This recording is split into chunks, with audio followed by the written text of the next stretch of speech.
Hey everybody, it's Amanda with DevExpress, and today DevExpress is excited to welcome back Chris G. Williams presenting Building Client Apps for Windows Phone 7.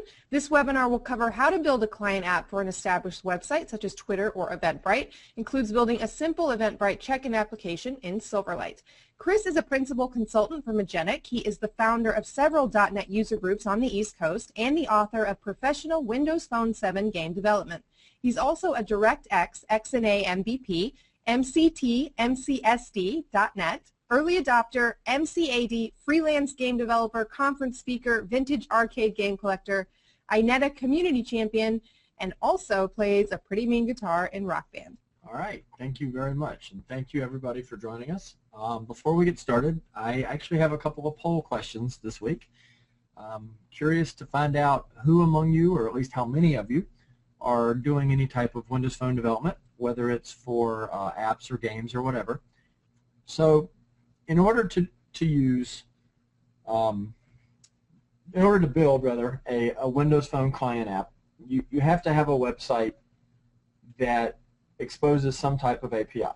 And in today's webinar, we're going to talk about how to hit EventBrite. And if you're not familiar with EventBrite, I'll dig into what that is in just a moment. But first, I wanted to give a real quick overview on REST APIs.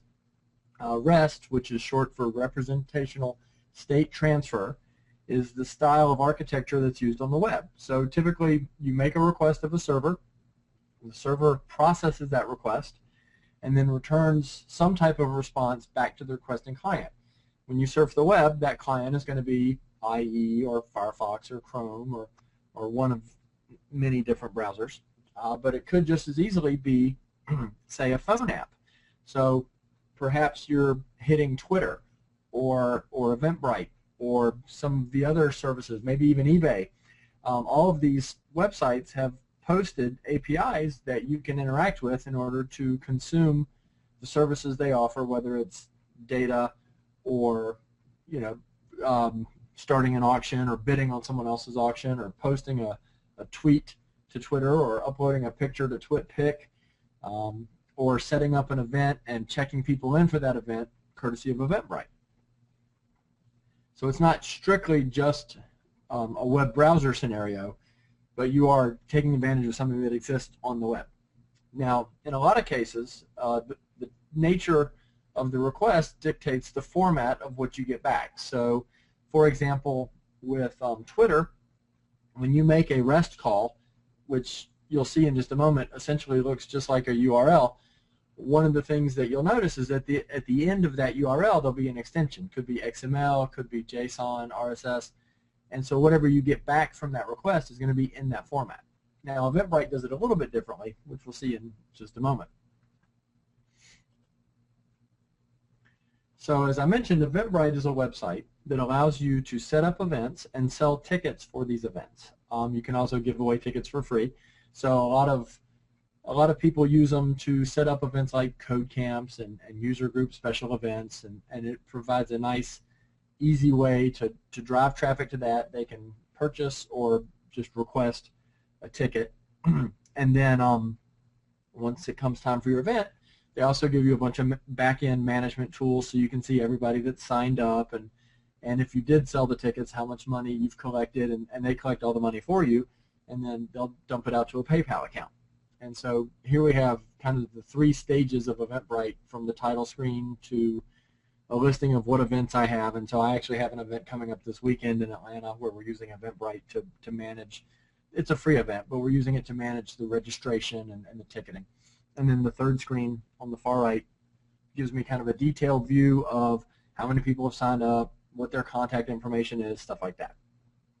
And so with the EventBrite API, as I mentioned, they do things a little bit differently. Instead of sticking the requested format on the end of the API call, they actually put it in the middle. And so you can see, for example, on the top one, it's eventbrite.com/XML, which is going to be the format in which our result gets returned, and then event list attendees. So this list here is a small subset of a much larger API that EventBrite exposes. And these are the API calls that we will be making in the EventBrite Checkin app, which is called Guest List. And you can actually find Guest List in the Windows Phone Marketplace. So just a real quick overview here. The event list attendees is going to, as you might have guessed, return a list of everyone who signed up for a specific event. User list events is going to return a list of events that I, as the user, have created. Organizer list events does a very similar thing, so you can actually have people who are users as well as organizers. Event list barcodes. So one thing about EventBrite is that they refer to tickets as barcodes, and we'll get into that in a little more detail, but the short version is that if you wanted to, say, build out an app that had a barcode scanner, or maybe you just want to use paper tickets and people just check them off of a list, the tickets always have a barcode on them, and so they, in their API, they refer to them as barcodes. And then once we get somebody in, either because they've stood in line and come up to our registration desk, or because we've walked around with our phone and checked each person in, we're going to update their barcode back to EventBrite, and so we'll set the status of that and then push that back up. And then, of course, the last one, Event by ID, allows us to get a list, the information rather, not a list, the information about a specific event by the ID we pass in.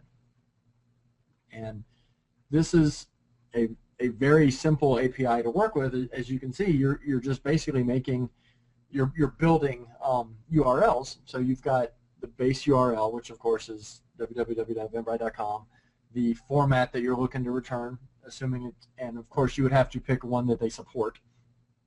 And then from that point, the actual API call itself. So pretty straightforward. And then I'll show you the code where we actually take those and pass in the various parameters we need and that sort of thing. So with that, let's go ahead and jump into Visual Studio. So one thing I'm not going to do, because there's a lot of really tedious stuff in here that's not necessarily germane to what we're discussing in the demo, so I'm not going to build the app from scratch in the interest of time, but I am going to walk through all the relevant parts, and the code will be posted up at my blog, which is blogismaximus.net, and so that'll be up there within a day or two, and you'll be able to download that and mess with it and play with it and build your own apps. So this particular app consists of two separate projects in the one solution. The client app, which we named Guest List, and then the wrapper that I created in order to use EventBrite easily, which we just called EventBrite WP7. And so the first thing we're going to do is we're going to take a look at the wrapper that I put together called EventLib. There's a few pieces in here that are definitely worth checking out. Excuse me. The API key right here, I'm not actually displaying that in the webinar because, well, that's private. Whenever you sign up with EventBrite as a developer, they're going to give you your own API key. And so I've got mine tucked away somewhere else that you're not going to see. But normally, you would just have it right here in between a pair of quotes. It's just a string with a bunch of letters and numbers. And you're going to pass this app key around whenever you make a request via the API. You're going to have to pass this key and some login credentials to verify that you are who in fact you say you are. Next up is the device ID, which this is only getting used when we update the barcodes. And this basically says what type of device, and this can be fairly generic. I mean, I put WP7. I've seen other people put BlackBerry or Droid, or if they have multiple versions of the app running on multiple versions of Android, then they might earmark it with, you know, Android 2.2 or that sort of thing. This is more of a nice-to-have piece of data. I mean, they do expect it, but it's not going to break anything if you put the wrong piece of text in there. Ultimately, it's more for their own purposes so they can see what kind of devices are hitting their APIs. After that, you have,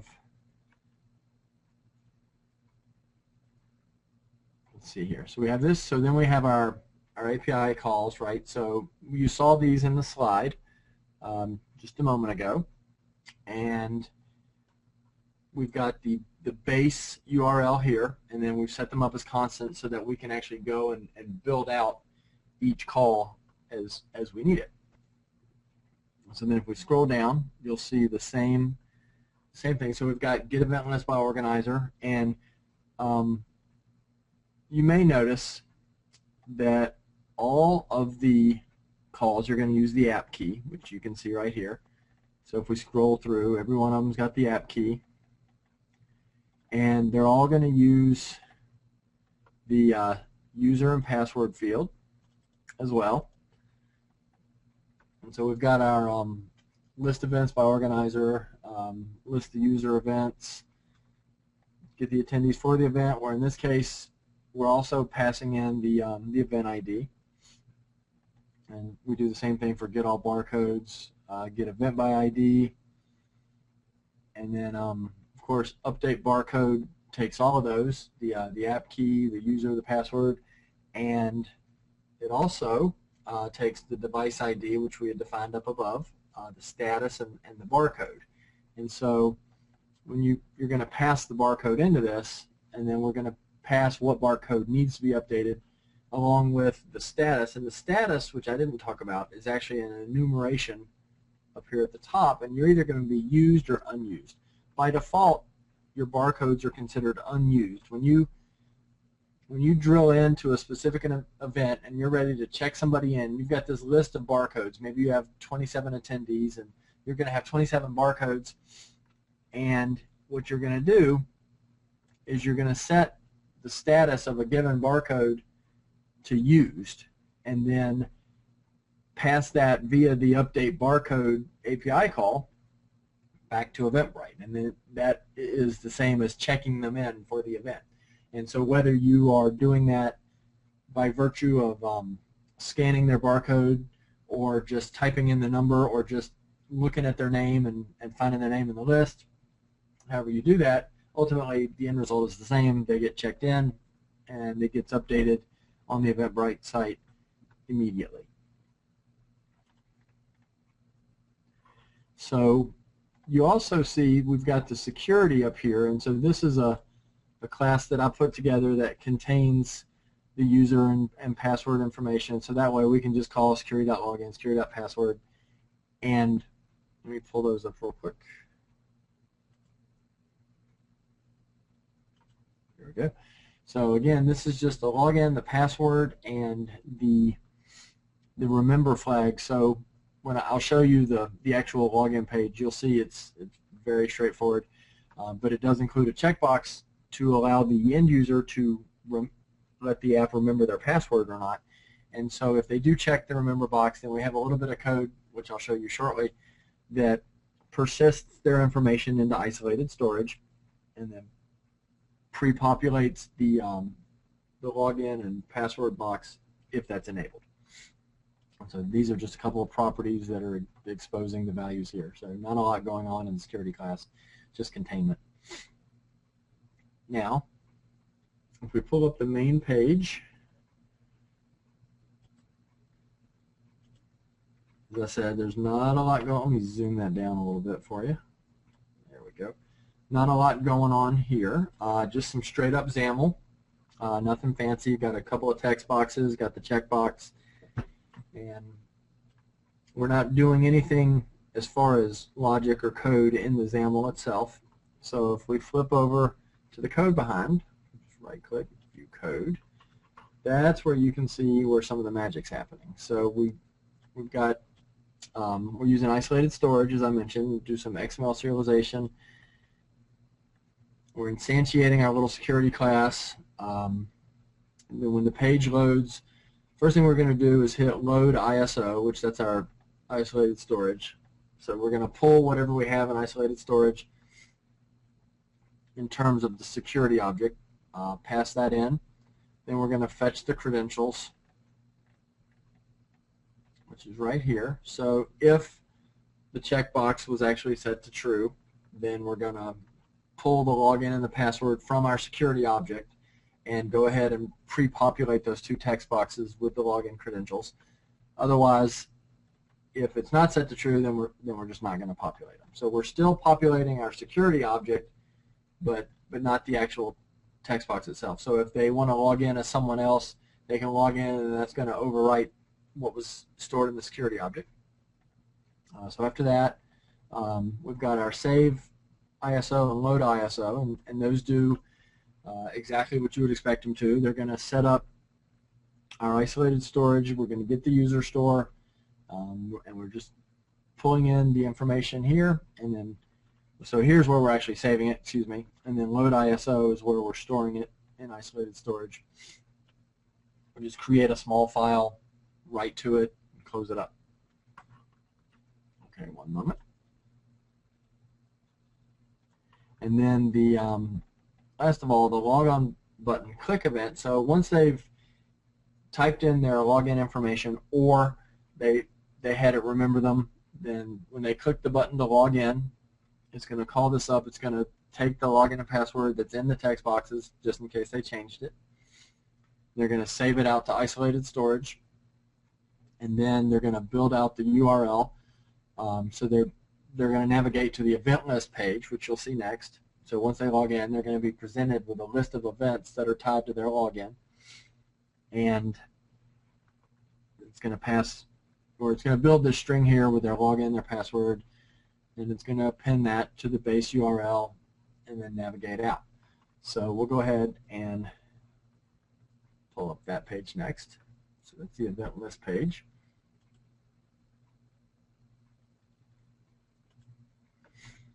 So again, not a whole lot of fancy going on in the XAML. It's pretty much just got a list box embedded inside of a grid. And if we take a look at the code behind on this page, there's a little bit more going on here. So we'll start up at the top and work our way through it. We've got some code that fires when the page gets loaded. So we'll start here. So we're going to instantiate our library. We're setting up a couple of dictionaries. We're going to clear the the list box, fetch the login and password, and then the real meat of this is going to start with the call to make request. So here, once we've navigated to the page, like I said, we clear everything out, get it ready, we call make request, and this is where we're diving into our wrapper, and we're using the get event list by user, and we're passing in that security object that we created. And so when we instantiated that at page load up here, and then we're going to pass in the values, and we're going to go ahead and make this call from our library. And this is going to pass in the app key, the login password, and it's going to return XML. And so if we look at the make request method here, you can see that this is an async call. So we're setting up a handler. So once the request gets made, then when it returns, it's going to call rest underscore download string completed. And then when that fires, we're going to grab the XML that was returned to us from the service, and we're going to stick that in an X document, and then we're going to parse through it, and we're going to grab the event ID and the ticket IDs for each event, and then populate the list box that's shown on the event list page. So we'll take a look at that here. If you make an invalid request to EventBrite, either you pass it an API key it's not familiar with, or your login and password don't match up, then the XML is just going to come back with a single tag that says error. And so in this case, we will catch that and actually display a more friendly, more verbose error for the end user. Otherwise, we take our XML here, and you can see we're pulling out the event IDs, the ticket IDs, and then we're actually using an event dictionary, which I created. It's just a basic string dictionary, where we store the ticket IDs. And then, so once we pull all that out, then we've got our list of events, and the list of events is the list box that we created in the XAML for the event list page. And so as we go through, if an event is not already in our list box, then we go ahead and add it to that, and then we also add it to the dictionary if it doesn't already exist. And so once we populate our list box, then we will see it in action on the eventlist.xaml page. And so once we have a list to work with, then our end user can scroll up and down through the list, and they find the event that they want to look at. And so they can tap an event, and they don't have to specifically use a tap gesture in your code, though. They'll select an event in the list box, and all of that gets handled for you. And that's going to fire the selection changed event, which you're looking at here. And so that's going to figure out which item you selected, and it's going to build out a URI to transfer it to the event details page, and it's going to grab the ticket ID, the event ID, and of course your login and password information. And that's going to run you over to the event details page, which we'll look at next.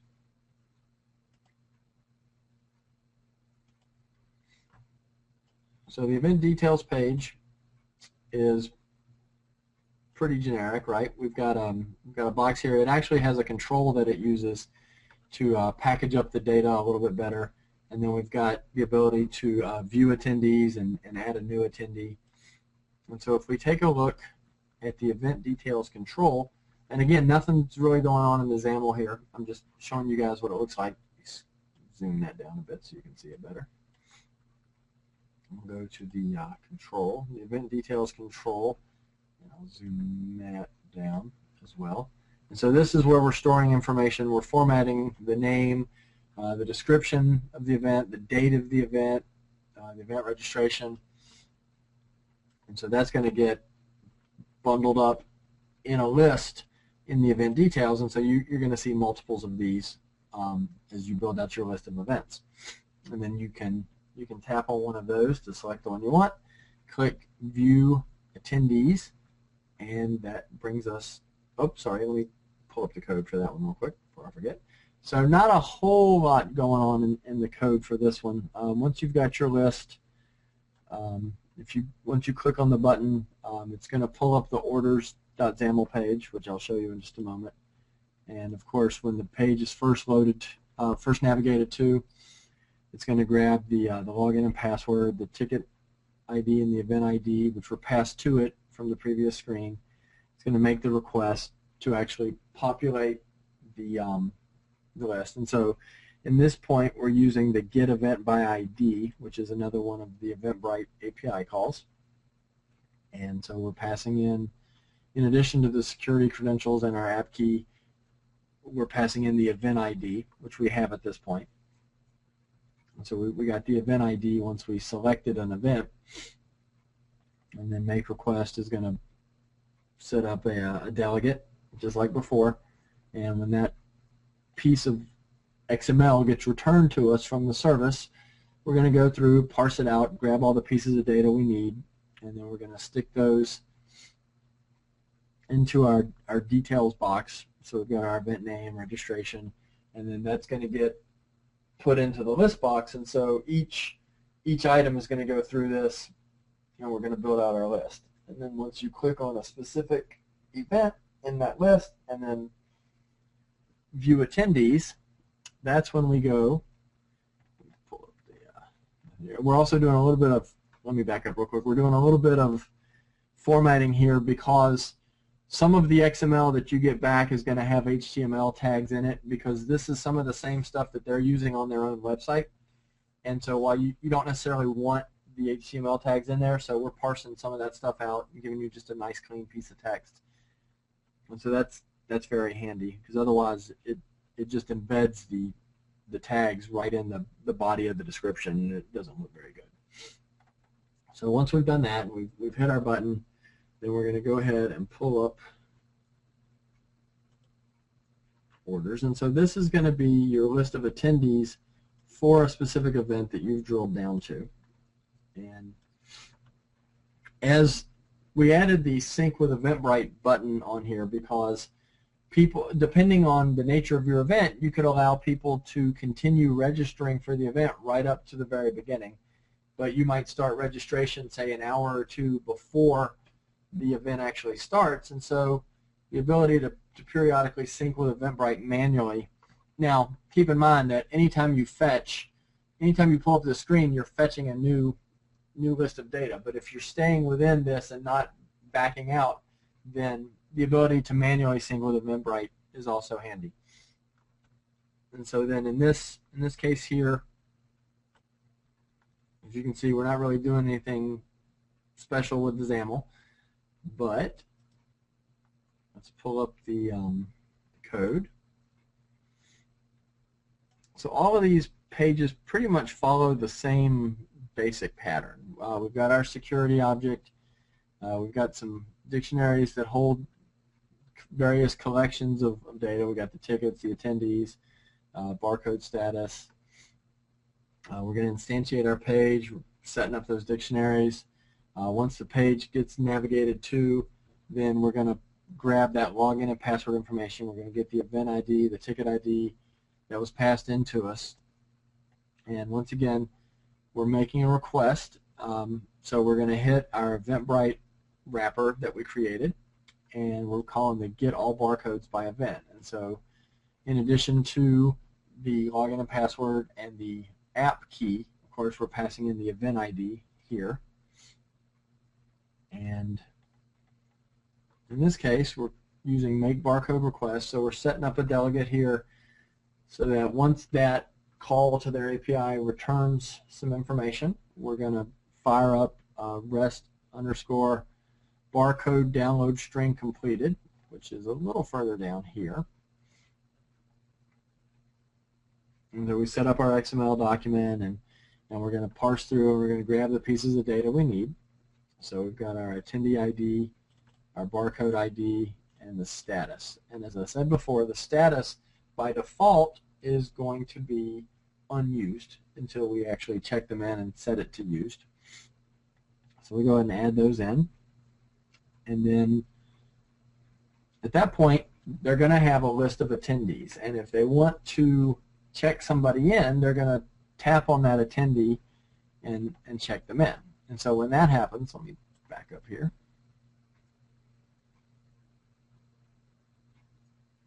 We're going to tap on them, and then that's going to actually pull up the order details screen, which I'll show you here.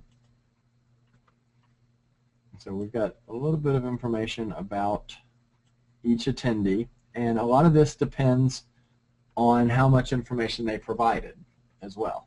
So in a lot of cases when you're using EventBrite, you have a fair amount of discretion over how much information you collect, whether or not you make it required, that sort of thing. So in the event that they don't provide any information, you're not going to get errors. You're just going to have some empty fields. And so we display whatever they have provided us here, and then here's where we actually check them in. So once, let's say you've got an event and you're walking the line to kind of help expedite registration. You come up, so you've logged in, you've selected the correct event, you've got your list of attendees, and you find Joe Brown standing in front of you, like, hey Joe, how's it going? Time to check in. So you pull up his name, click that, you're going to get this screen, you're going to hit the check-in checkbox here, and if we go to the code, let's pull that down.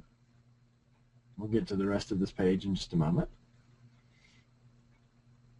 So once the checkbox gets checked, you're gonna update the barcode. You're gonna set it to used, or if you're unchecking it for some reason, maybe you accidentally checked in the wrong guy, then you're gonna set it from used to unused. So you don't want to erroneously check in the wrong person. And obviously, if you were doing any kind of barcode scanning using the camera built into the phone, that would be a completely separate library, and that would handle things a little bit differently. But for purposes of this demo, we're just going to check the box or uncheck it if we made a mistake. And that's going to set our status for that barcode to either used or unused. and then we call the update barcode method, and so we're going to set up our delegate for that. So we pass that information in, and then once we get the information back from the API call, we're going to fetch the barcode ID, any message that may have been returned as a result of our attempt to update it.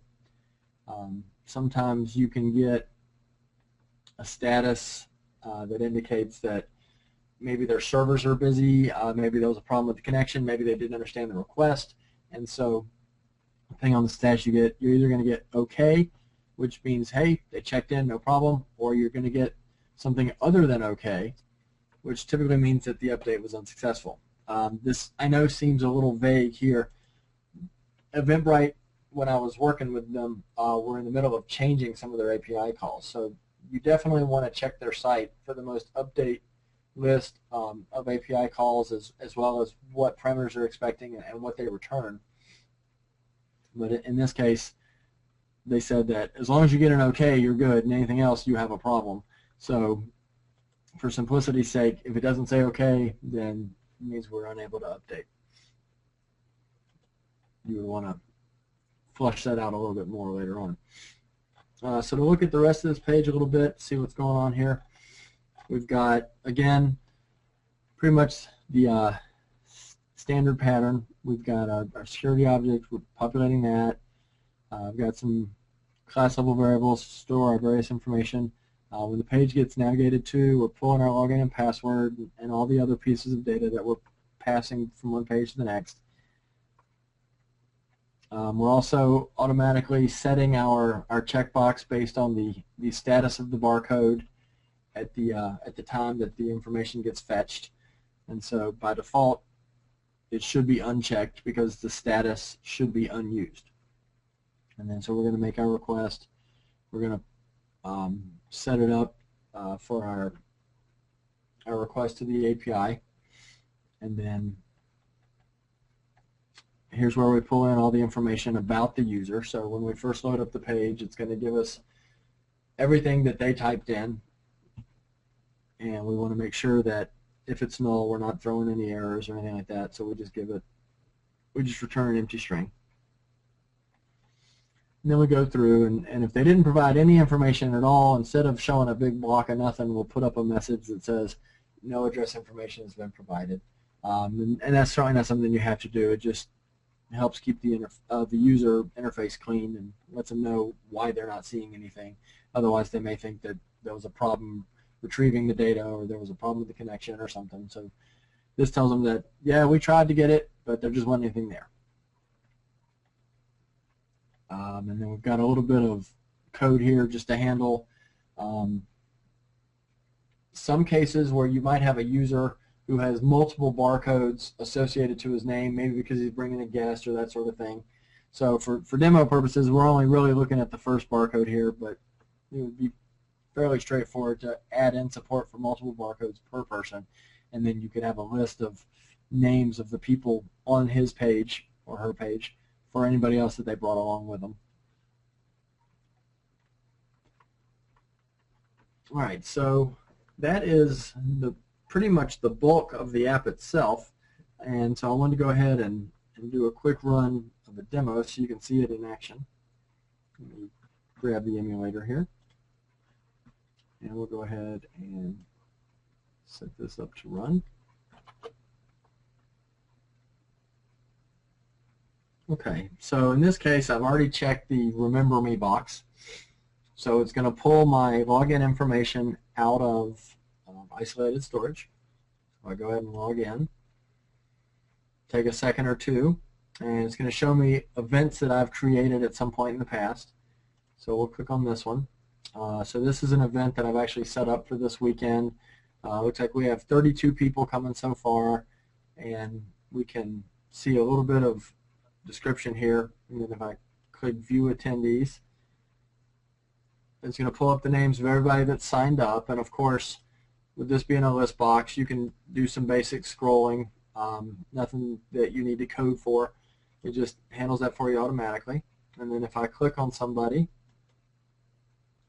So Richard has not provided any address information, so you see our little message there, but it's going to show his email, his name, and the fact that it was a free ticket. And so if I want to check him in, I can go ahead and click this, and it's going to push, using the API call, it's going to push the status up to EventBrite, and then that's going to return back to us a status letting us know that we did check him in successfully.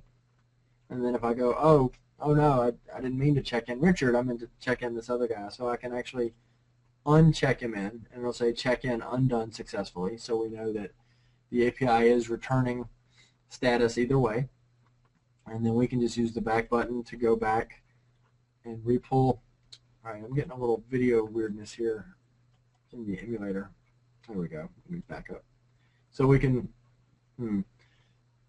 repull the. Let's see if I can click on this and get the right video. All right. So we can repull anytime we hit the back button to go back to our list of attendees. It's going to repull the list of attendees. So of course, if anybody new has been added during the time while I'm checking somebody in, it's going to repull that, and it's going to make sure to get the latest list every time. So we'll go ahead and there we go. So you can see our attendees, and then we can back up again to our event details, and so it's pulling these each time. All right, I'm going to go ahead and minimize the emulator. I don't know if you guys are seeing that. On my end, I'm getting some visual artifacts from Visual Studio showing up on the face of the emulator. So hopefully it looked okay for you guys. And that, unless there's any questions, is pretty much it in a nutshell. I'll be happy to drill into any specific pieces that people want to see. Just post your questions in the questions window, and we'll go through them. Looks like we got some answers for our poll. How many of you are currently doing Windows Phone 7 development? Looks like about 20% of you are. I'm not sure how to see the second one. Oh, here we go. For those of you that are, yes. We didn't actually get to do the second one because once your screen is, it was just a whole screen sharing thing. Oh, okay. So if you want me to do that Mango one now, I think I can go ahead and run that poll if you'd like me to. And people want to. Yes. Okay, please. here we go.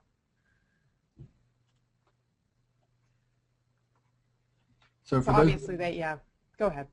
For those of you that are developing on Windows Phone, I'm also curious how many of you are using Mango versus the 7.0. And it looks like the majority of you are sticking with the 7.0 tools. Okay, good to know. If you haven't checked out Mango yet, I definitely encourage everybody to do so. There's a lot of interesting new features and a lot of new functionality that's been added in. It's a great update and shouldn't cause any problems with any of your existing apps. So we do have one question here. It says, what's going on when the internet connection fails while one request is done?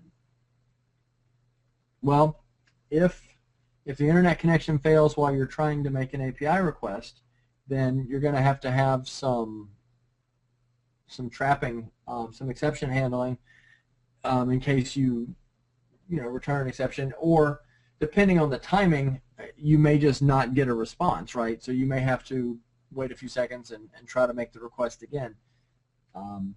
If your connection fails and they're unable to send you a response from your API call, then the app is effectively going to sit idle, especially if you have exception handling set up.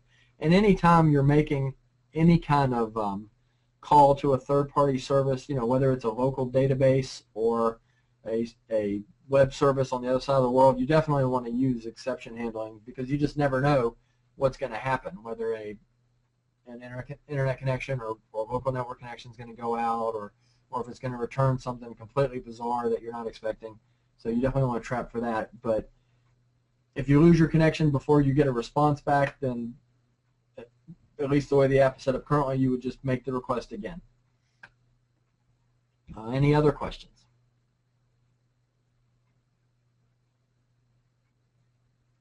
Hey, Chris, while we wait for questions, do you want to talk about your final webinar of this series, which is October 20th, digging into isolated storage for Windows Phone, what you're going to talk about?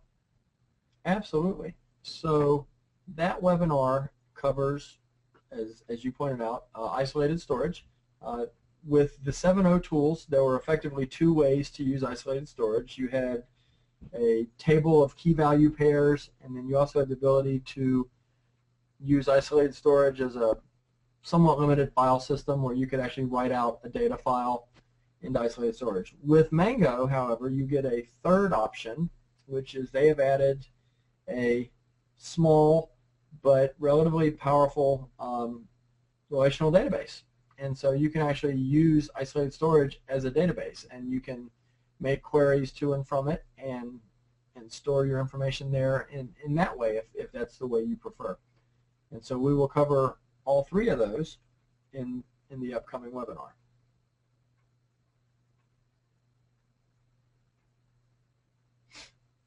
Cool. Well, it doesn't look like we have any more questions popping in. Okay. So I don't. If we could wrap it up, or. Yeah, I mean, I think I've covered pretty much everything that was in the app. The real driving point. Let me actually switch back over to the slides. The real driving point of this is that it's actually remarkably simple in most cases to use third-party websites and services as long as they expose an API. Now, there are cases where maybe some APIs are designed better than others, and so that's going to impact your ability to use them. And some APIs may require a subscription or fee of some type where others are completely open. But if they have a public posted API, it's typically just a matter of signing up, getting the API key, and reading the docs and just going to town. I certainly didn't have a relationship with anybody at EventBrite. It's just a matter of digging through their website. eBay's another good one. They have their developer program. Twitter makes it extremely easy to write client apps for them. In fact, I've got an article in the most recent issue of Code Magazine where we built a very simple search client for Twitter using their API. So check that out as well if you're looking for something along those lines. But it's pretty simple and straightforward, as you can see from the code. And I will have that code posted up within the next couple of days. Looks like we do have one more question. How long before this webinar is posted for watching? We typically have them up within a couple of days. There was I think a technical difficulty with the previous one, which is why it isn't up currently. But we're going to re-record that and get it posted ASAP. Next question. What do you think the best ID system is to use for Windows Phone apps where you require authentication other than rolling your own? Let me think about that for a second.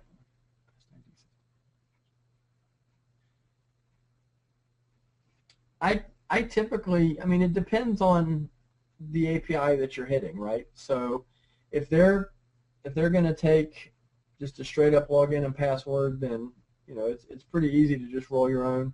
I don't necessarily have a favorite or best ID system to use for OnePhone.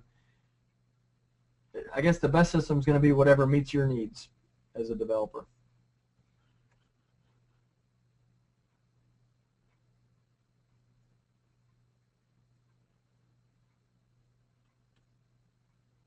And it looks like that might be it for the questions. Okay. Awesome. Thank you so much, Chris. Obviously, we look forward to your next webinar on October 20th at 10 a.m. Pacific Standard Time, same place, digging into isolated storage for Windows Phone.